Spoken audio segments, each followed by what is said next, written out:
कि उत्तर प्रदेश की राजनीति में मिशन 2027 की बिसात बिछ चुकी है।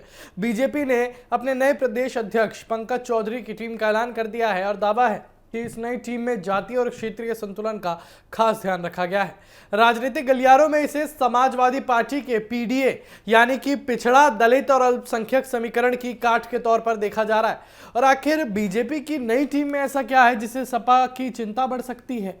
उत्तर प्रदेश विधानसभा चुनाव 2027 भले ही अभी दूर हो, लेकिन सियासी तैयारियां पूरी रफ्तार पकड़ चुकी हैं।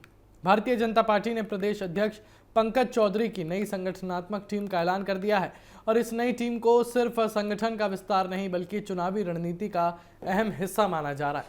पार्टी ने प्रदेश से लेकर क्षेत्रीय स्तर तक कई नए चेहरों की जिम्मेदारी देकर साफ संकेत दे दिया है कि अब फोकस सीधे मिशन 2027 पर रहेगा। बीजेपी की नई टीम में सबसे ज्यादा जो ध्यान गया है वो सामाजिक और क्षेत्रीय संतुलन पर दिया गया है। संगठन में बड़ी संख्या में ओबीसी नेताओं को जगह मिली है। इसके साथ ही ब्राह्मण, राजपूत, दलित और अन्य वर्गों के नेताओं को भी प्रतिनिधित्व देकर पार्टी ने हर सामाजिक वर्ग तक अपनी पहुंच मजबूत करने की कोशिश की है। राजनीतिक विश्लेषकों का मानना है कि ये रणनीति समाजवादी पार्टी के पीडीए फॉर्मूले का जवाब मानी जा रही है, जिसने पिछले कुछ चुनावों में बीजेपी के सामने चुनौती खड़ी की थी। नई कार्यकारिणी में छह क्षेत्रीय अध्यक्ष बदले गए हैं और कई ऐसे नेताओं को जिम्मेदारी दी गई है जिनके अपने अपने इलाके में मजबूत पकड़ मानी जाती है और कुछ ऐसे चेहरे भी शामिल किए गए हैं जो पहले दूसरे दलों में रहे हैं। इससे बीजेपी का संदेश साफ है कि वो सामाजिक समीकरणों के साथ साथ राजनीतिक विस्तार की रणनीति पर भी काम कर रही है। बीजेपी की इस नई टीम में 19 प्रदेश उपाध्यक्ष, 7 महामंत्री, 19 मंत्री समेत कई पदाधिकारियों की नियुक्ति की गई है। संगठन का मकसद बूथ स्तर तक पार्टी को और मजबूत करना है, नए कार्यकर्ताओं को जोड़ना है और चुनाव से पहले हर क्षेत्र में सक्रिय संगठन तैयार करना है। और आने वाले महीनों में इन पदाधिकारियों की जिम्मेदारी संगठन को गांव-गांव तक मजबूत करने की होगी।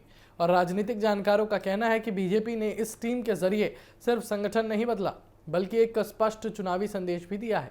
और पार्टी की कोशिश है कि गैर यादव, पिछड़े, दलित और अन्य प्रभावशाली सामाजिक समूहों में अपनी पकड़ और मजबूत की जाए। तो दूसरी तरफ समाजवादी पार्टी भी अपने पीडीए अभियान के जरिए इन्हीं वर्गों को साधने में जुटी है।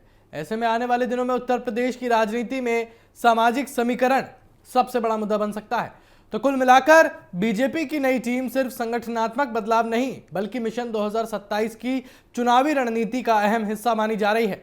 अब देखने वाली बात होगी कि पंकज चौधरी की अगुवाई वाली ये टीम बूथ स्तर पर कितना असर छोड़ पाती है और क्या ये रणनीति समाजवादी पार्टी के पीडीए अभियान को चुनौती देने में सफल होती है। आने वाले महीनों में उत्तर प्रदेश की राजनीति का पूरा फोकस इसी मुकाबले पर रहने वाला है।